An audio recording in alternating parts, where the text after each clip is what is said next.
Les personnels de santé enchaînent les plateaux télé et multiplient leurs opérations de communication, d'information et sensibilisation pour mieux informer leurs concitoyens de leur rôle et de la nécessité de leurs actions. Mesdames, Messieurs, bienvenue dans votre nouveau numéro de Covid en clair. Et nous avons le plaisir de recevoir le professeur Ndjoba, qui est responsable du service laboratoire de prélèvement de Jeanne Ebori. Bonsoir, professeur.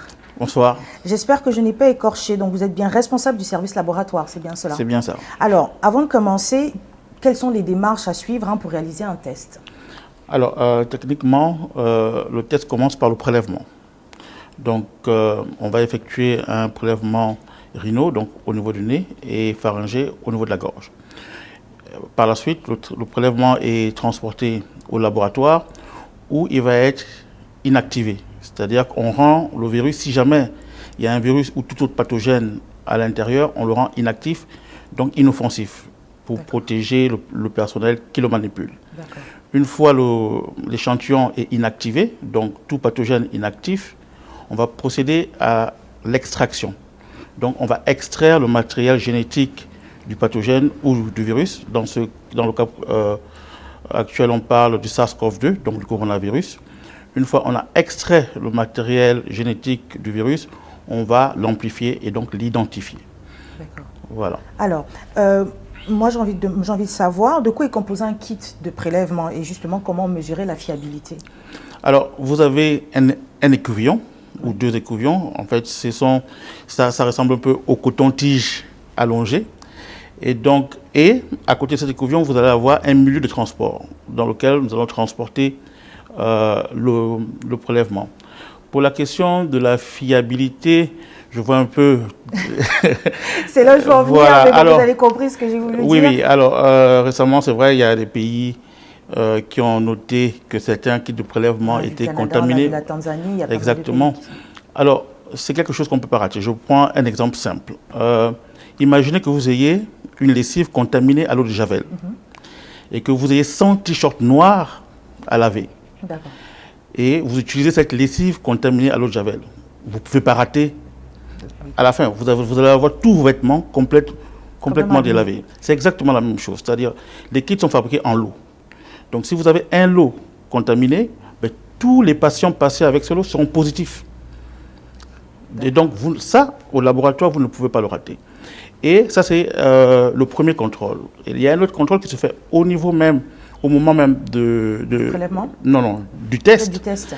Chaque test est conduit avec ce qu'on appelle un contrôle positif qui nous permet de vérifier la qualité du kit et un contrôle négatif qui nous permet de vérifier s'il y a contamination. Donc, si notre contrôle négatif il est amplifié, c'est qu'il y a contamination et on ne peut pas valider ce test.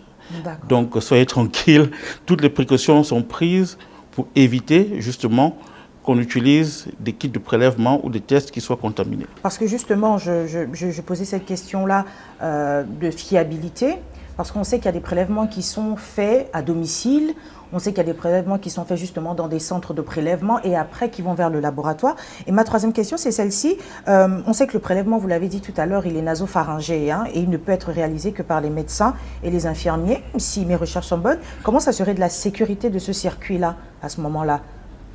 Alors, pour les prélèvements à domicile, c'est réalisé par des équipes mobiles. Donc, les équipes mobiles du COPIL.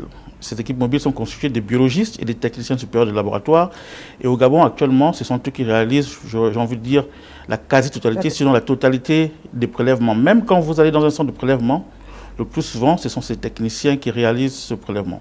Donc, le réel, juste pour assurer les populations, donc ce sont des personnels formés, n'est-ce pas, qui réalisent ce prélèvement, qui les conditionne et qui les transporte au niveau du laboratoire. D'accord, ils sont transportés justement dans des voitures, voilà. Oui, et dédiées à ça. Voilà, parce que c'est vraiment ce petit détail-là qu'on a vraiment envie de savoir, justement la sécurisation et la fiabilité justement du transport de ces tests-là. Parce que encore, si on est dans un laboratoire ou dans un centre de prélèvement, on a un peu plus, j'ai envie de dire, on est un peu plus serein.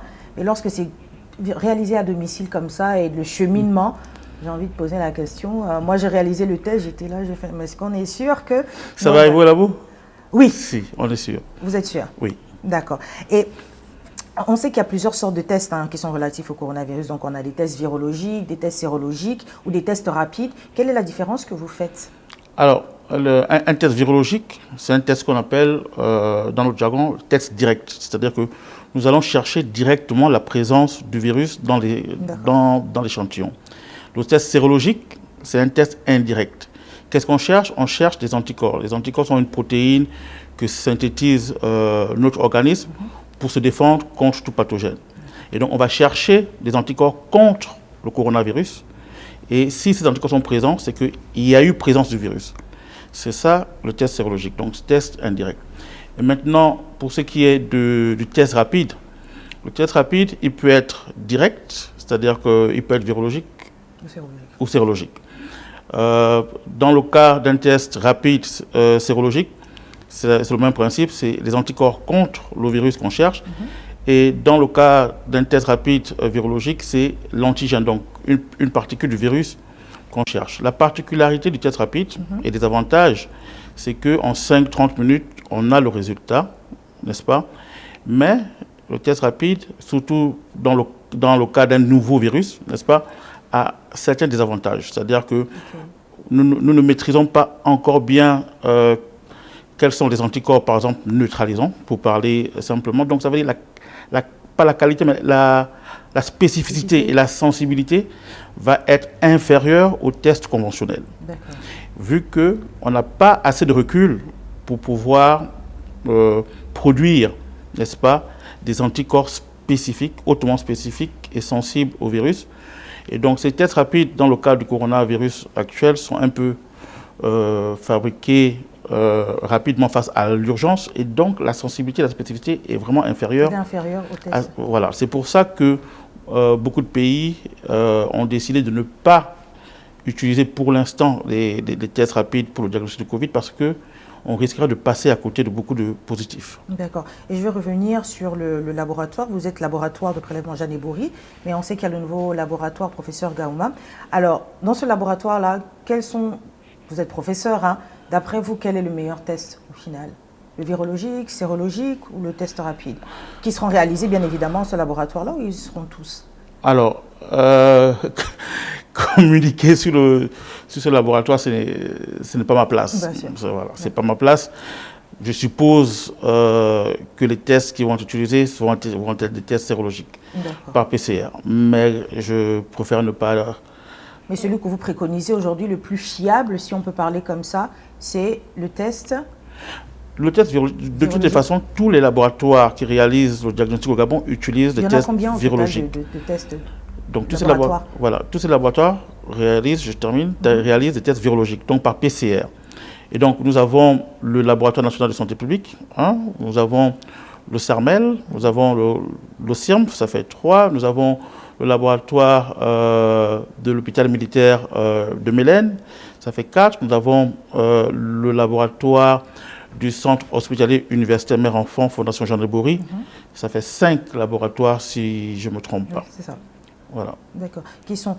Et aujourd'hui, en tant que professeur, quel est le message que vous souhaitez lancer à la population en termes de dépistage? Parce que je sais qu'il y a des personnes qui sont encore réticentes. Je le dis parce qu'il y en a dans mon entourage qui est encore un petit peu, justement, c'est toujours par rapport à la fiabilité, hein, je reviens là-dessus.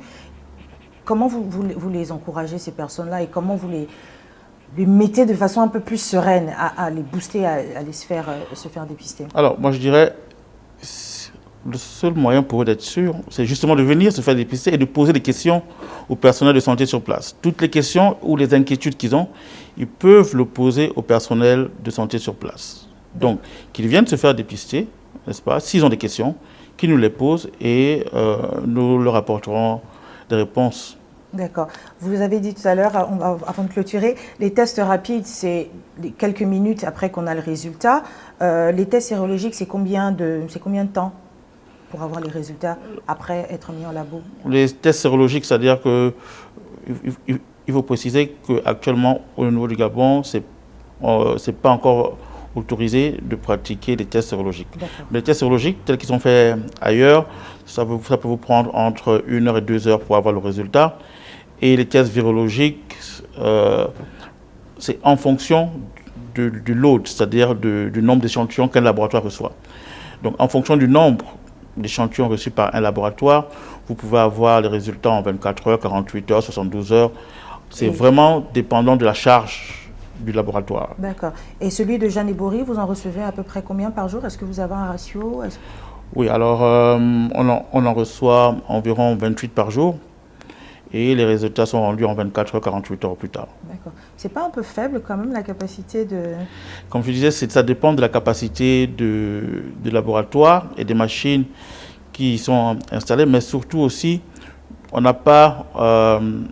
nous, on reçoit les patients en ambulatoire, on n'hospitalise pas. Et donc, on n'a pas vocation à faire avoir une grosse charge au niveau du au niveau du diagnostic. Donc, les rendez-vous sont pris. On en reçoit 28. Parfois, on pousse un peu 30. En fait, notre souci, c'est vraiment de rendre les résultats après 48 heures au plus tard. Et si on se met à recevoir 100 par jour avec une capacité réduite, ça réduit quand même votre... Exactement. Et on rendrait les résultats après une semaine et les gens se plaindraient. Écoutez, professeur, merci d'avoir répondu à nos questions et nos éclaircissements, parce que vous avez apporté vos éclaircissements, je voulais dire. On se pose toujours des questions, d'où votre présence sur ce plateau. Vous avez compris, la pandémie, elle est bien réelle et il y va donc de la responsabilité de chacun de prendre soin de lui, prendre soin de son prochain en se faisant dépister. Merci à vous encore, docteur, d'avoir répondu présent. Merci à l'équipe technique et à la réalisation de cette émission. On se retrouve dans un prochain rendez-vous. À la prochaine.